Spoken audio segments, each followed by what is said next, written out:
Hoy tenemos un catálogo de calumnias y mentiras. Atención. Contaremos algunas historias de personajes que han mentido. Episodios en donde esa falta vino a provocar terribles consecuencias.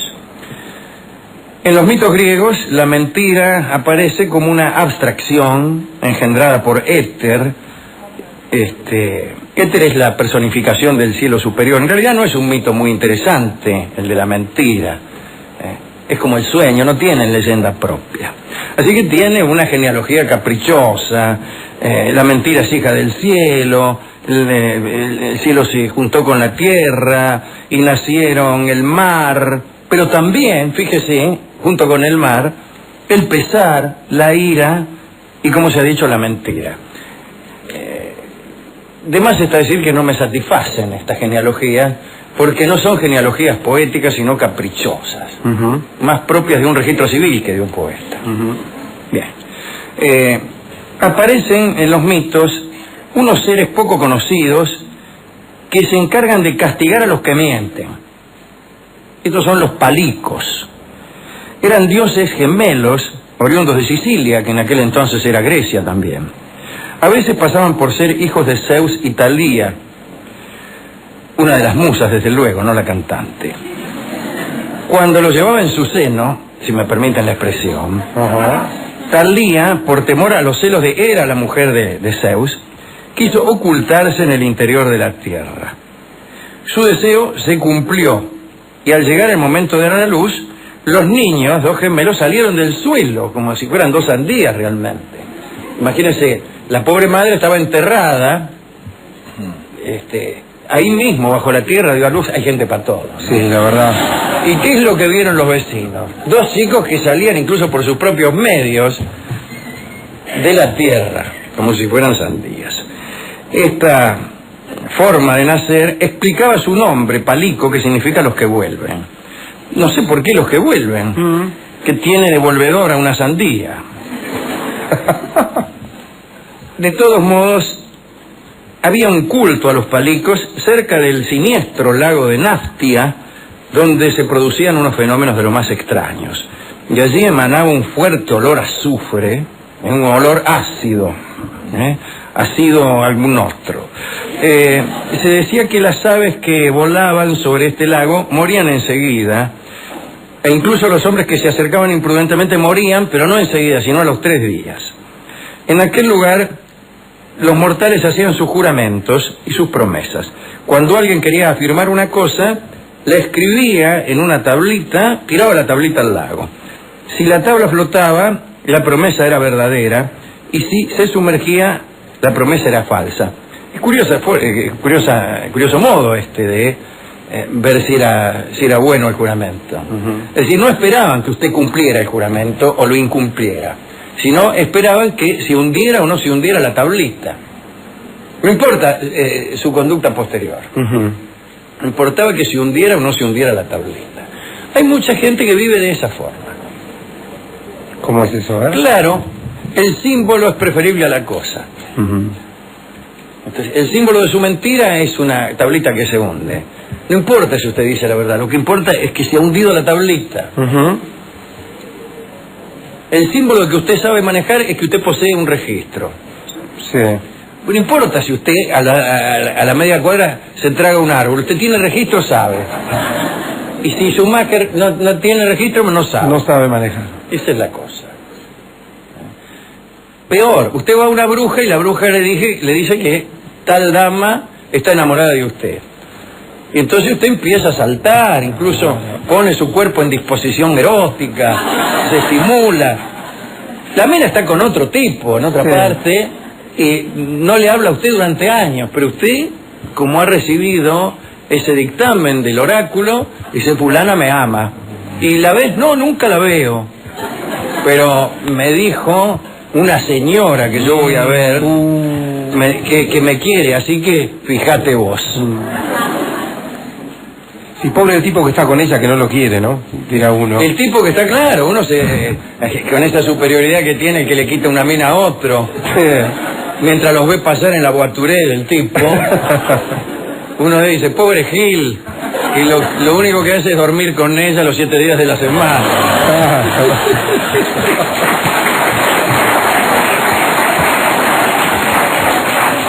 Bueno, allí para saber si algo era verdadero,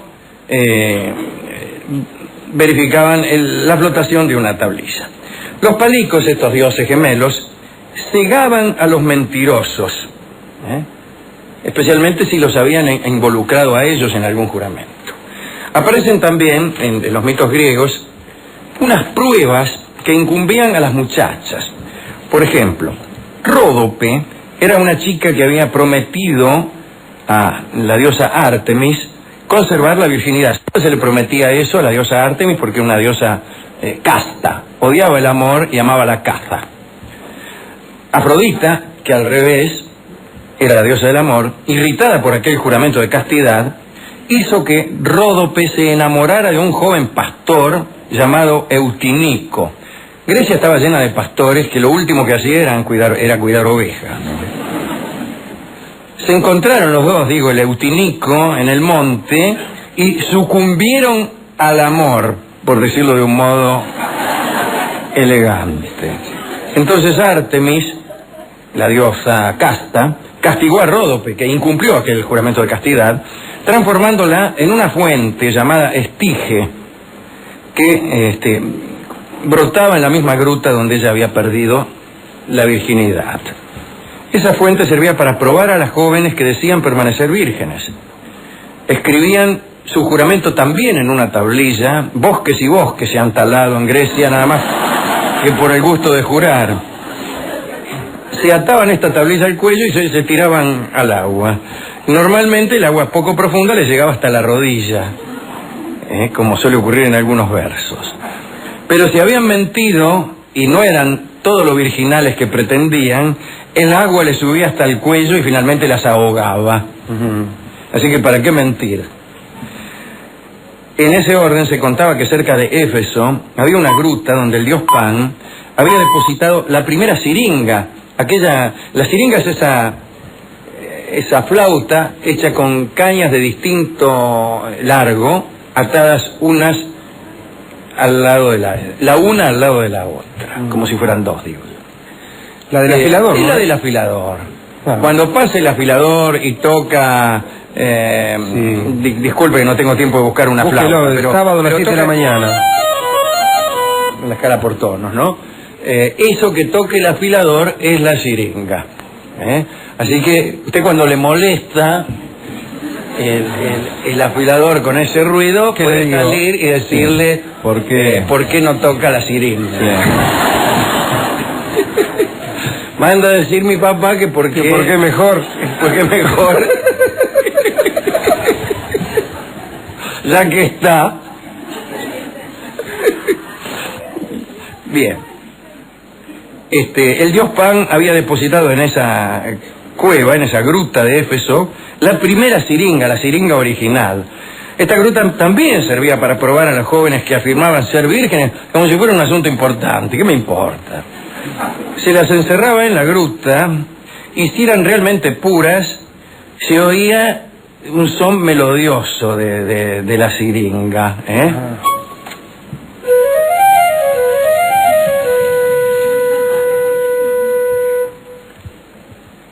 Al poco tiempo, la muchacha reaparecía con una corona de pino.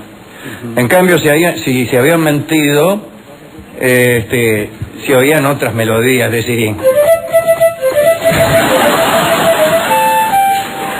Bueno.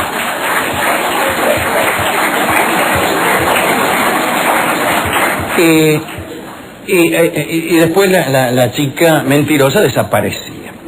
Contemos qué hizo el señor Celeo. Celeo era un cretense que con 3 compañeros llamados Layo, Cerbero y Egolio andaban por ahí, husmeando cerca de una gruta sagrada, ¿no? Se trataba nada menos que de aquella gruta en el monte Ida de Creta, donde Rea, la mamá de Zeus, discúlpeme, había dado a luz al príncipe de los dioses. Era uno de los lugares en los que se guardaba el néctar de los dioses, aquella comida, aquella mermelada olímpica que los mantenía jóvenes. Desde luego esta caverna estaba prohibida para los mortales. Y Zeus, con aspecto de pastor, vio a estos hombres que andaban husmeando y les preguntó qué hacían por ahí. Celeo y sus acompañantes mintieron. Le dijeron que en realidad estaban paseando. Y lo que querían era robar el néctar. Zeus se fue o fingió irse y los ladrones entraron a la cueva para robar el néctar. Para evitar a unas terribles abejas que había por ahí, se revistieron el cuerpo con unas planchas de bronce. Pero ni bien entraron, se les cayeron las planchas, aparecieron las abejas, pero lo que es peor, aparecieron los rayos de Zeus. Celeo, Layo, Cerbero y Egolio temblaban de miedo y pensaron que inmediatamente serían fulminados. Sin embargo, eso no sucedió porque los destinos, que tallaban más que el propio Zeus, objetaron que no estaba permitido matar a nadie en un lugar sagrado. Entonces, para castigarlos, Zeus los transformó en aves. Layo fue tordo en el sentido de pájaro negro, no en el sentido de un doctorado al revés. Celeo fue corneja, no coneja, sino corneja. Egolio, picamaderos, y Cerbero fue convertido en una especie no identificada, que en griego llevaba su mismo nombre, Cerbero. Un perro de 3 cabezas, me imagino. Un detalle, estos muchachos eran cretenses, lo cual confirma la historia mística, ¿no? Recuérdese que una vez le había tocado al cretense Idomeneo ser árbitro en un concurso de belleza que disputaban Tetis y Medea. Yo ya sé a quién hubiera votado. Idomeneo también eligió a Tetis, cosa que enojó muchísimo a Medea. Y Medea dijo, todos los cretenses son unos embusteros. Y maldijo la raza de Idomeneo, condenándola a no decir jamás la verdad. Por eso todos los cretenses mienten, y por eso la famosa paradoja de Epiménides, ¿no? Bien. Un último mentiroso, o uno al que creyeron mentiroso, se llamaba Cianipo, y era un tesalio, que se había casado con Leucone, una chica muy hermosa. Cianipo era un gran cazador, y no renunció a esa pasión después del matrimonio. Entonces se iba a casar, y la dejaba a la mujer sola, a Leucone la dejaba sola. Y se aburría, naturalmente, esta doncella. Un día Leucone se hartó y creyendo que Cianipo le mentía, que andaba con otra, lo siguió para ver qué hacía. Salió de su casa, caminó un largo rato y en un momento determinado se encontró en la espesura de un bosque donde los perros de su marido, que verdaderamente estaba cazando el tipo, ¿no? Los perros del marido la descubrieron a Leucone y la jauría, que eran unos perros malos, ¿no? Se arrojó sobre Leucone y la mató. Eran perros que no distinguían a la mujer de un chancho. Como mucho. Al final Cianipo vio que los perros habían cazado algo, salió corriendo a ver y vio que era la mujer, ¿no? Se desesperó, levantó ahí mismo una pira, depositó a su mujer, después mató a los perros, los echó también a la pira y después para hacerla completa se mató él.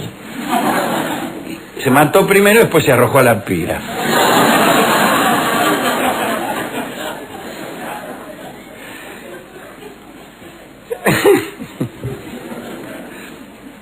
Última mentira, o última historia, es la de Astidamía.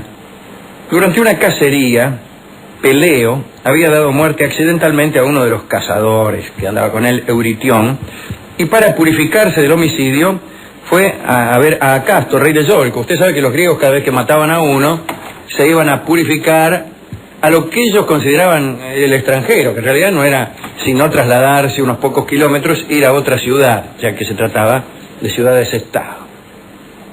Pues Acasto, el rey de Yolco, lo purificó, ¿no? Pero resulta ser que Astidamía, la esposa del rey Acasto, como suele ocurrir desde aquella famosa historia de la mujer de Putifar, la mujer del anfitrión se enamora del huésped. Y el huésped no le da bolilla. La clásica historia, se presenta Astidamía, ¿qué dice Peleo? ¿Cómo le va? Bien, bien. Bueno, me alegro de tenerlo en casa. Mi esposo fue hasta el fondo, dice. ¿Por qué no aprovechamos, dice, y nos revolcamos acá? Y el Peleo le dijo, no, señora, salga, qué sé yo. Y la mina se enojó muchísimo y mintió. Le mandó un mensaje a la mujer de Peleo en donde le decía que su marido se disponía a abandonarla para casarse con otra. Y la mujer de Peleo se ahorcó de desesperación. Pero todavía herida en su amor propio, Astidamía mintió otra vez y le dijo al marido, Acasto, que Peleo había tratado de seducirla. Y Acasto le creyó. No atreviéndose a matar a un huésped con sus propias manos, lo llevó a cazar al monte Pelión. Allí se echaron a dormir un rato. Acasto esperó a que Peleo se durmiera y lo abandonó y le escondió la espada para que no pudiera defenderse. Ahí había muchas fieras. Peleo, inerme, hubiera sucumbido víctima de los centauros que andaban por ahí, que eran un poquito caballos, pero uno de ellos, el prudente Quirón, el centauro bueno, el centauro sabio, le devolvió la espada, lo despertó y lo ayudó. Incluso se lo llevó en ancas de sí mismo hasta un lugar seguro. Tiempo más tarde, Peleo se vengó. Tomó yolco, despedazó a Astidamía, el agua, ¿no? La cortó en pedacitos. Ella quería otra cosa, pero él la cortó en pedazos. Y repartió los pedacitos por el camino. Y también después lo mató a Acasto, no se sabe por qué, pero lo mató, ya que está. Es decir, es gente que para arreglar un asunto entraba en otro mucho peor. Peleo, desde luego, después se casó con la ganadora del concurso de belleza anterior. Se casó con Tetis. Y tuvieron un hijo ilustre que fue nada menos que Aquiles. Aquiles de Peleo. El consejo no es no mentir aquí, ¿no? Más bien, yo preferiría decir que el consejo es cuidarse de la mujer de nuestro anfitrión. Es más, si se acerca, la historia indica, la experiencia, la larga experiencia mística y literaria, indica que cuando la mujer de nuestro anfitrión se nos acerca con intenciones de llevarnos a la cama, lo mejor es no resistirse. Porque al final uno sale peor si se rehúsa. Igual la mina le dice al marido que uno la quiso seducir, te manda a matar por alguno, entonces le dice, bueno, ¿cómo no, señora? No le va a decir nada a su marido, ¿eh? No, bueno. Después, total, vos te vas de nuevo a tu casa purificado y si te he visto no me acuerdo. Pues para evitar un lío, incluso usted se lo dice mientras le está demostrando su estimación, dice, esto es para no armar lío nada más. No vaya a creer que... Claro, no me vaya a malinterpretar. Usted le dice al oído tiernamente, que esté un poquito también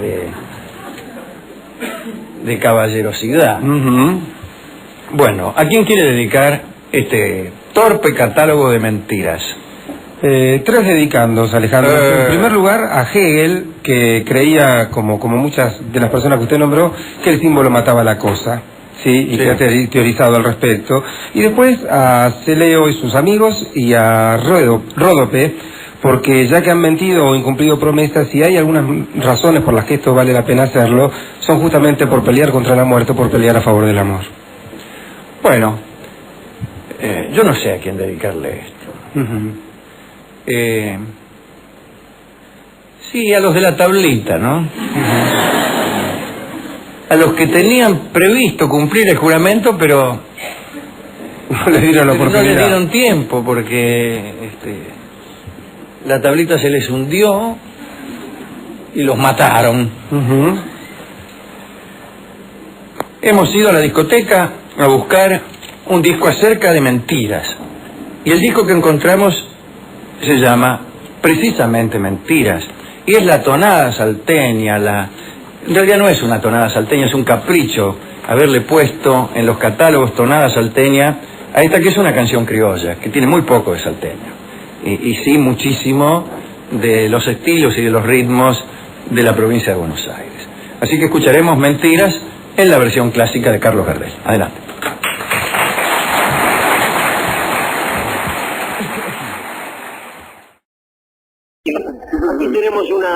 comentario, sí.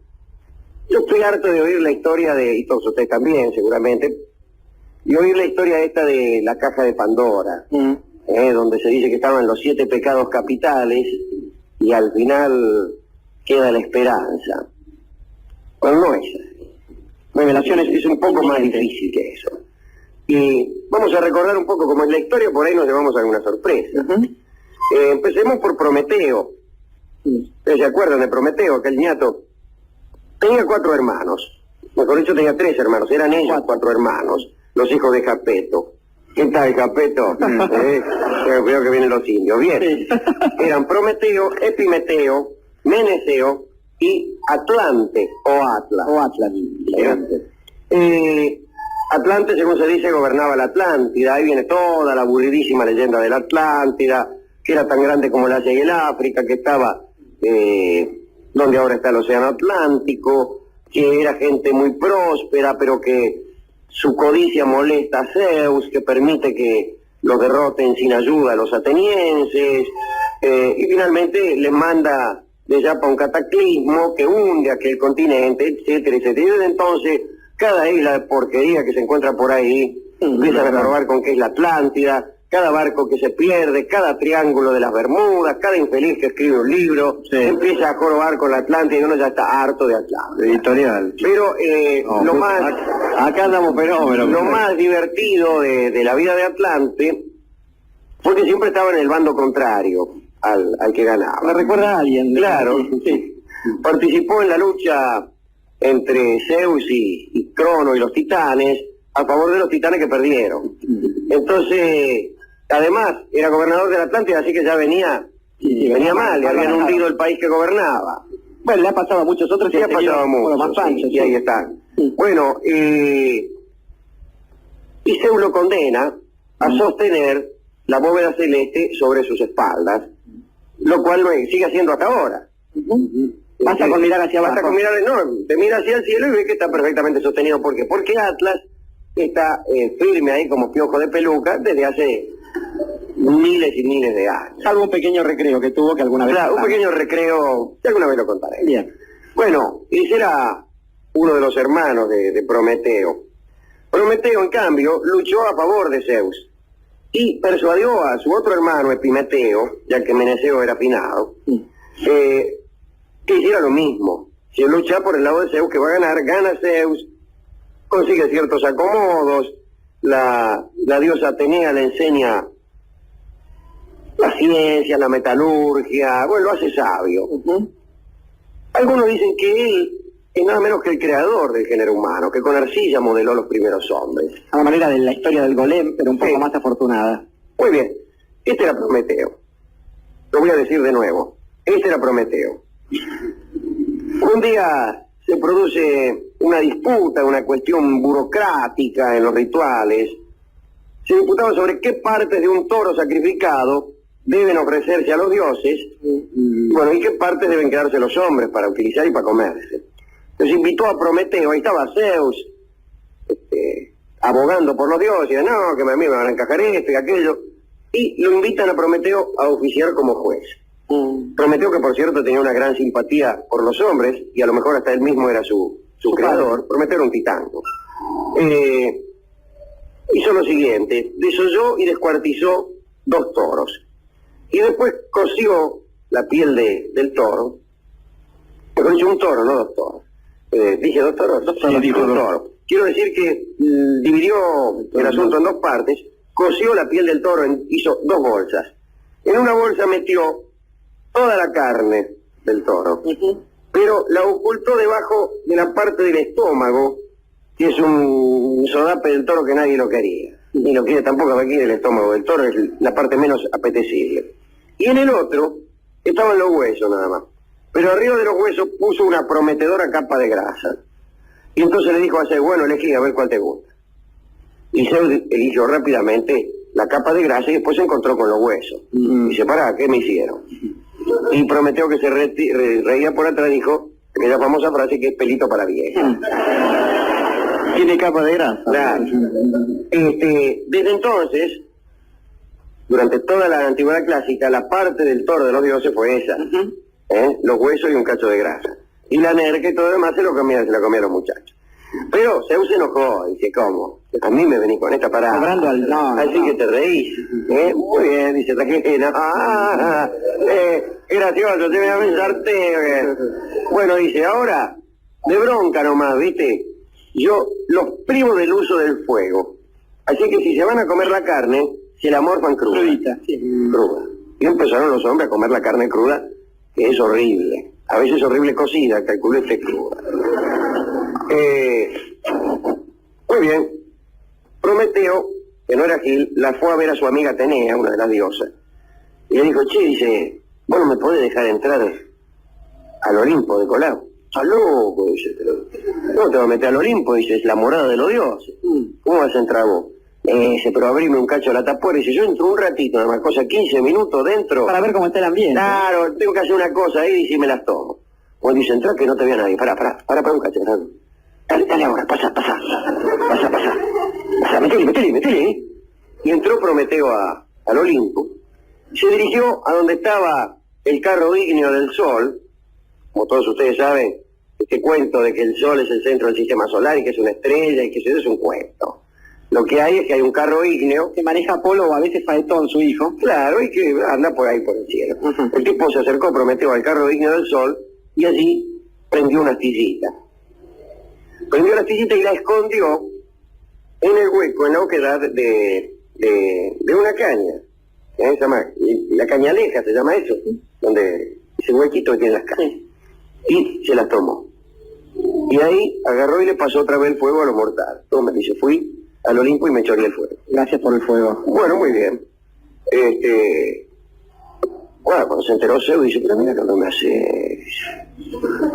Si yo le dije, Dios te libre, este tipo ya me tiene podrido.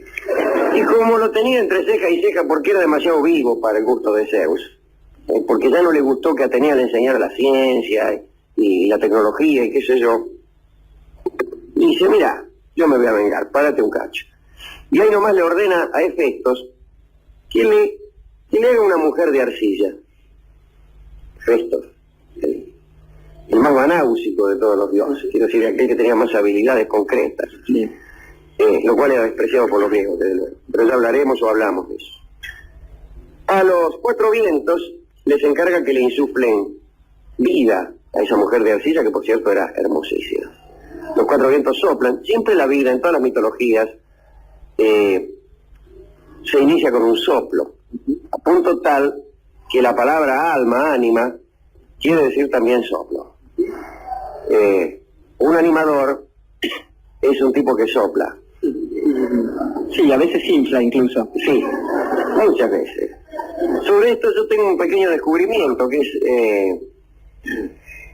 aquel horror por los porotos y por las habas que tenía Pitágoras.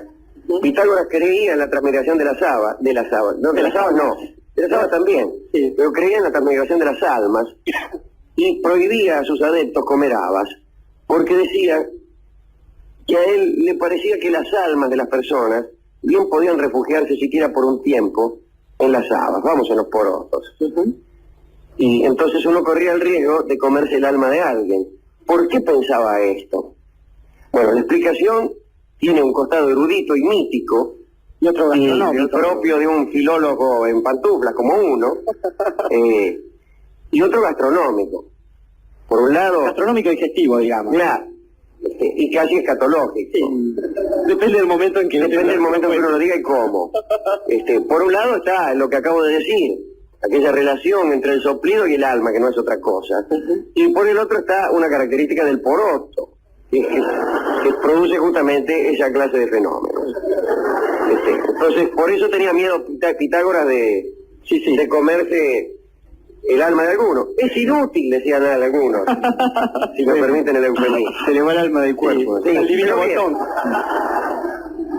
El caso es que Zeus hace construir por Hefestos esta muchacha de arcilla, le dice a los vientos que le insuflen vida, le encarga a todas las diosas que la adornen con virtudes, y todos los dioses del Olimpo la adornan con toda clase de virtudes, menos Hermes, que la dota de unos defectos tremendos, la hace mentirosa, falaz, tonta y perezosa. Desde entonces, Y entonces envía a Zeus a Pandora, la más bella mujer jamás creada, como regalo a Epimeteo, el hermano de Prometeo. Y Prometeo, que no era Gil, le dice, no aceptes ni por broma un regalo de Zeus, porque adiós. Es un presente griego. Un presente griego. No, dice, está bien, loco. Y se excusa. Dice, no, Zeus, quédese tranquilo, no me la regale. Y Zeus ahí se pone como loco. Pero dice, así que esté dando consejo al hermano, pero ¿qué se cree? Y agarra, y dice, bueno, ya me tiene podrido. Y lo ata, como todos ustedes saben, al monte Cáucaso con un cable de acero, y ordena que un águila, algunos dicen que un buitre, y algunos dicen que era hija de Tifón y de Quimna, aquella dupla que engendraba monstruos. Pero bueno, un águila le comía el hígado cada día, y este hígado le crecía. Cosa que le sucede a los seres humanos por otra parte en general. Le crecía durante la noche, y Zeus juró por las aguas del Estige, que eran terribles para jurar, uno no podía romper su juramento, que jamás lo desataría. Zeus excusaba su crueldad, inventando una fábula, decía que, mira lo que va a decir, decía que Prometeo había ido al Olimpo a transarse a Atenea. Siempre la misma excusa. Pero mira vos, dice que por eso le hacía, mentira, le hacía. Bueno, Epimeteo, alarmado por la suerte de su hermano, se casa con Pandora, comete la estupidez de casarse con Pandora. Y a Pandora le dan un regalito de bodas. Zeus le da un regalito de bodas, es una jarra, no es una caja, es una jarra, con una tapita. Y le recomienda que por favor trate de no abrirla. ¿Por qué? Y dice, en esta jarra están todos los males que podrían sucederle a la humanidad, y que trabajosamente han sido metidos en ella durante milenios. No la abras porque podrían salir esos males. Pero Pandora la abre y allí estaban los males: la vejez, la fatiga, la enfermedad, la locura, el vicio y la pasión. Y no me extraña que sea así, que no se hable de pecados capitales. Primero porque el concepto de pecado no es un concepto griego.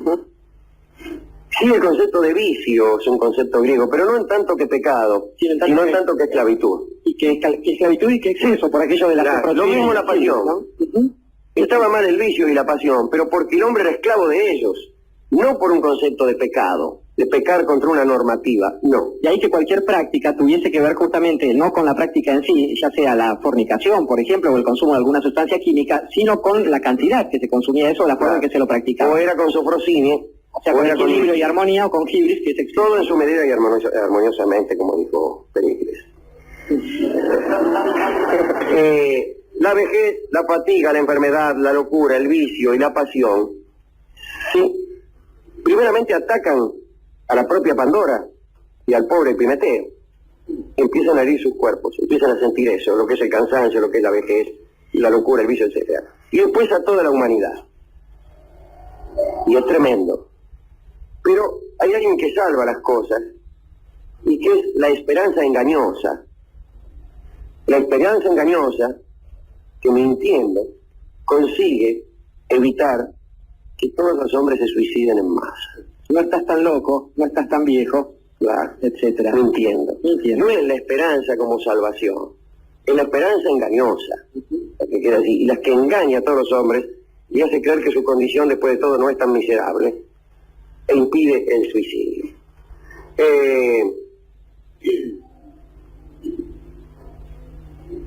Prometeo,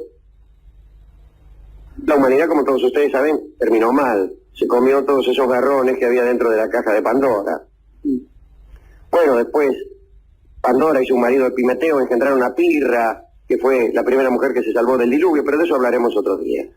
Quiero contarles para terminar esto, que como ven no es igual, que como se cuenta por allí, casi diría que es opuesto. Sí. ¿Cómo terminó Prometeo? Lo dejamos encadenado al Cáucaso, pero un día pasó por allí, como todos ustedes saben, un amigo de la casa y del programa, que es Heracles, y agarró, liquidó al águila de un flechazo, Y ahí rompió el cable de acero y lo sacó. Y Zeus, que era nada menos que el papá de Heracles, que después de todo veía con simpatía las hazañas de su hijo, y que después de toda tanta bronca no le tenía a Prometeo, dijo, bueno, lo voy a largar, pero, dice, pará, y yo juré por el Estige que no lo iba a largar nunca. Y entonces le obliga a usar de por vida, lo cual como se verá será eternamente, un anillo hecho con el cable de acero con el cual estaba atado al Cáucaso y con un pedacito de piedra del Cáucaso. De ese modo cumplía, siquiera en una medida muy pequeña, Zeus con lo que había dicho, jamás lo separaría de la piedra del Cáucaso.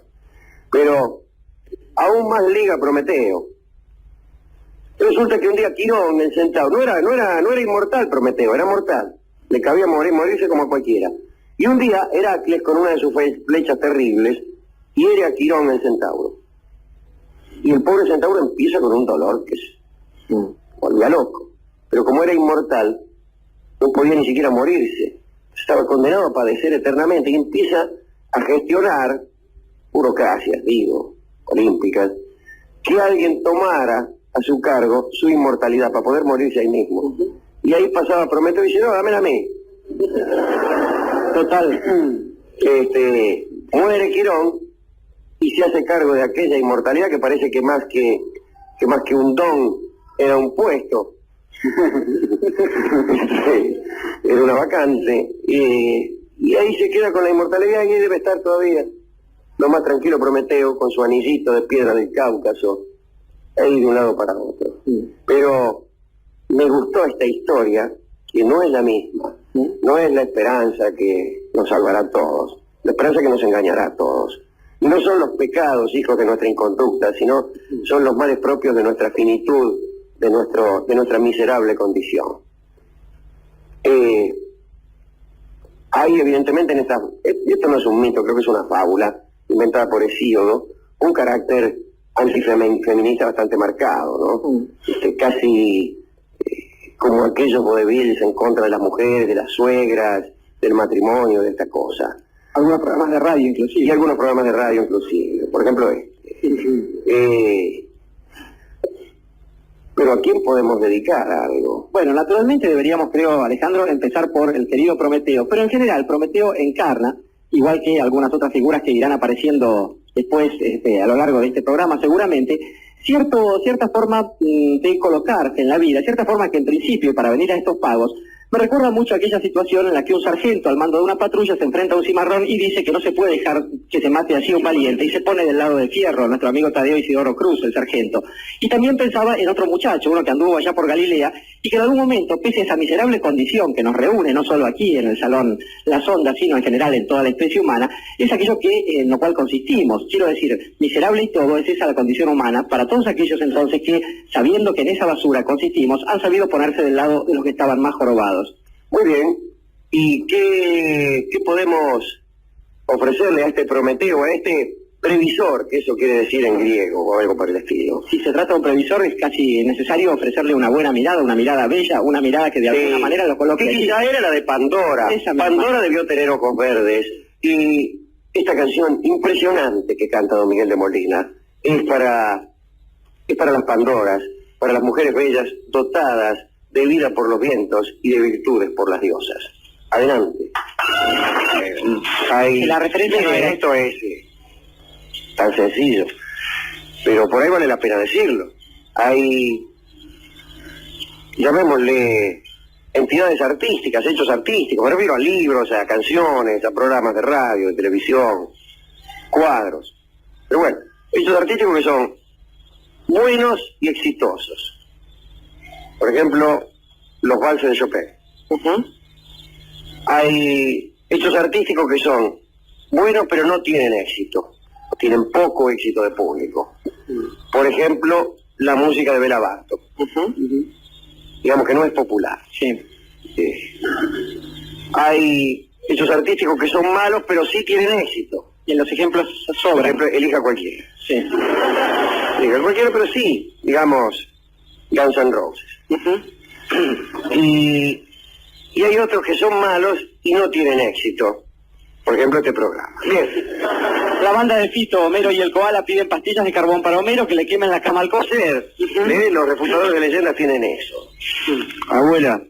Sí. ¿Qué pasa? No se pueden hacer... No creo que los muchachos que hacen los libros, que saben mucho de esto, no se den cuenta de este detalle. Es más barato hacer libros pegados que libros cosidos. Claro, bueno, la vieja historia sobre la cual alguien tendrá que responder un día. Infierno. Cómo la rentabilidad va estropeando todo lo bueno que hay en este mundo.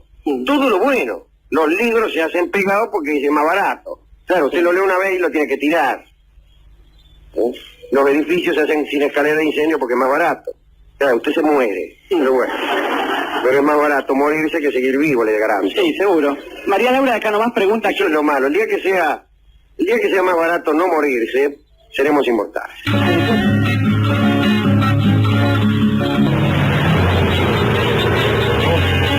El oyente.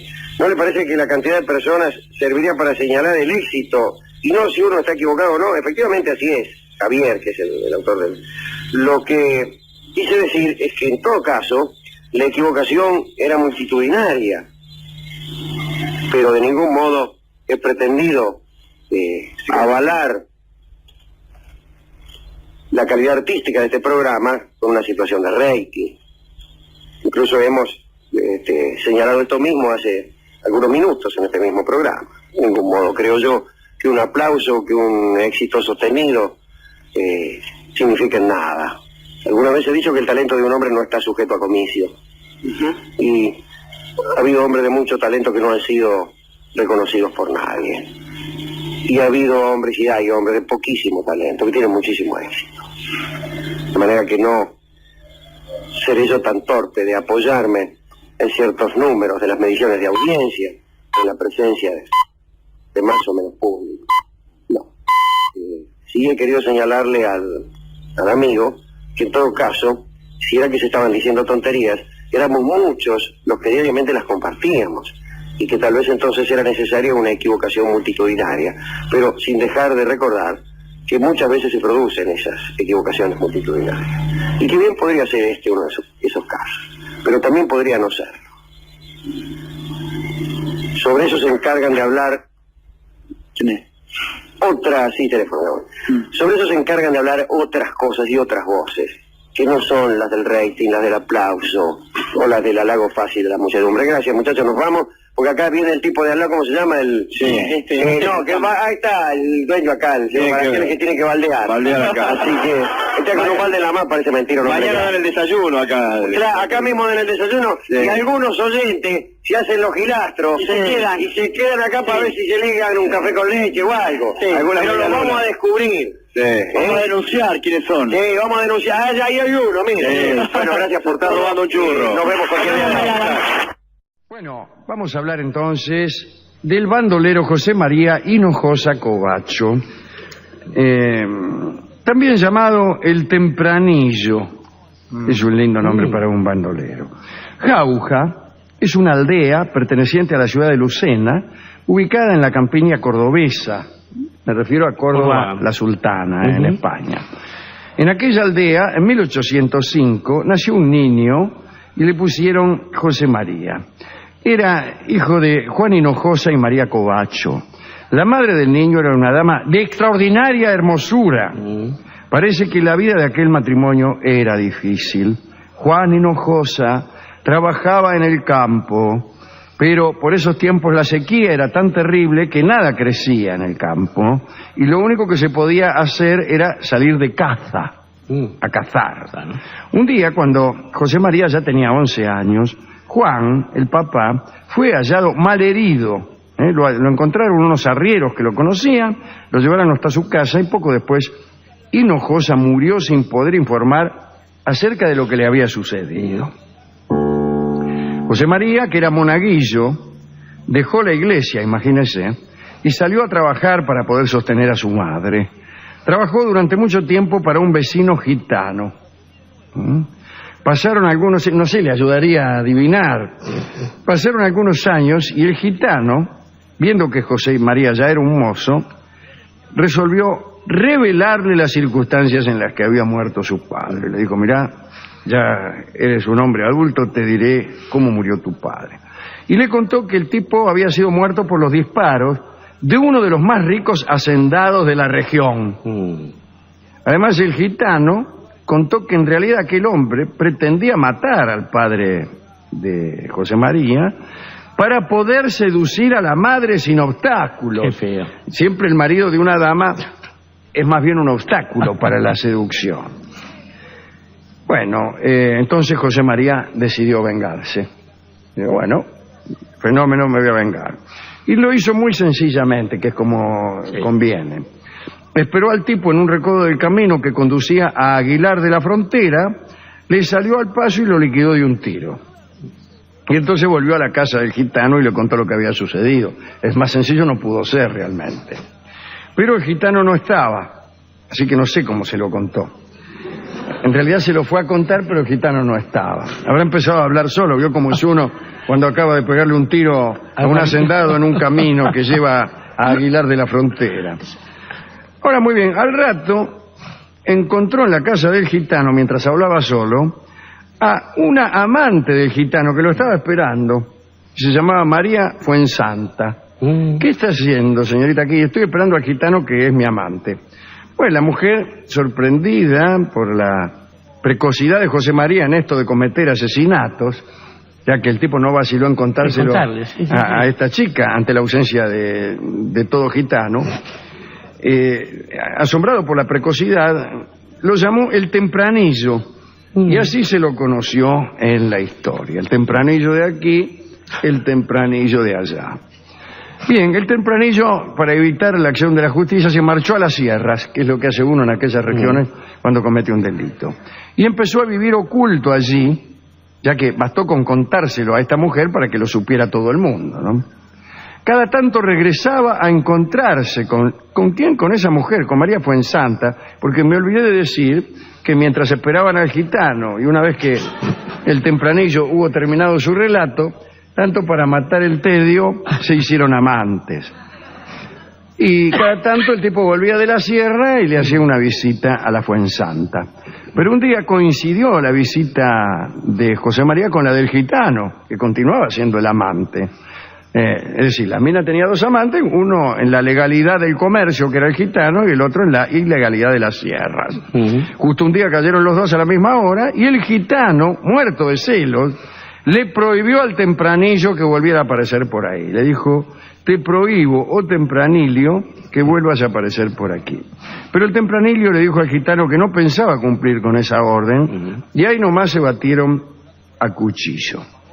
Y el gitano cayó muerto. O sea que el Tempranillo en menos de un mes se había cargado a dos. Los pobladores presionaron al corregidor don Pedro Aureoles y Longoria, ¿qué tal, doctor Aureoles y Longoria?, para que persiguiera al Tempranillo. Como el corregidor no disponía de soldados, optó por el siguiente plan. Hizo detener a modo de rehén, prácticamente, a la madre del Tempranillo, la ya mencionada María Covacho, cuya belleza permanecía casi intacta. A esta detención se le dio máxima publicidad con carteles tales como hemos detenido a esta mujer, digo yo. El Tempranillo, enterado de la detención de su madre, entonces contestó del siguiente modo: raptó a Clara de Aureoles, que era la hija del corregidor. Muy bien. Dijo, así que vos tenés de rehén a mi madre, bueno, yo la tengo a tu hermana. En realidad a la hija, pero a los efectos de retruque quedaba mucho mejor la hermana. Días más tarde, el funcionario reconoció su fracaso y puso en libertad a María Covacho. El fracaso del corregidor fue doble, porque Clara, la hija del funcionario, en vez de regresar, se quedó con el Tempranillo. No se dejó soltar porque se había enamorado. Bueno, el padre, naturalmente horrorizado, cuando la tuvo a tiro, porque ella, bueno, cada tanto iba a visitar lo que yo, la encerró en un convento, la encerró.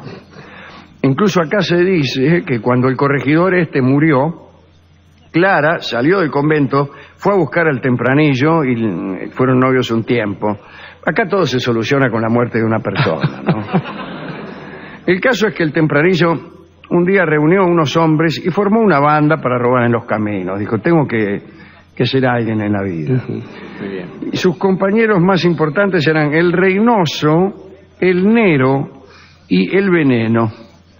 Cuentan que allá por 1827 el Tempranillo era prácticamente el dueño de Sierra Morena, desde Despeñaderos al río Guadalquivir, y también el dueño de todos los caminos que conducían desde Córdoba a Jaén y a Granada.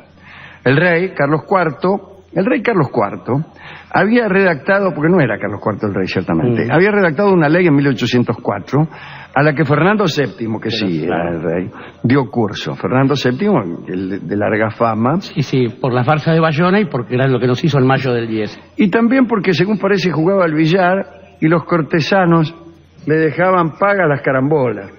Y claro. Le dejaran 2 bolas juntas y todavía se dice en España, o me gusta creer que todavía se dice, así se las ponían a Fernando VII. Exactamente. Y gracias a un amigo de este programa como Francisco de Goya, sabemos la cara de nabo que tenía Fernando VII. Sí, también. Por más que Goya, digo que no le ponía ni media onda. No. Bueno, los ponía al servicio de una estética a la que convenía más un feo.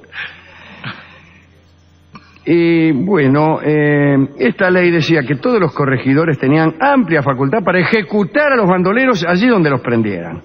Pero también toda persona de cualquier estado o condición podía ofenderlos, prenderlos o matarlos. O sea que matabas a un bandolero y encima te felicitaba. Muy bien.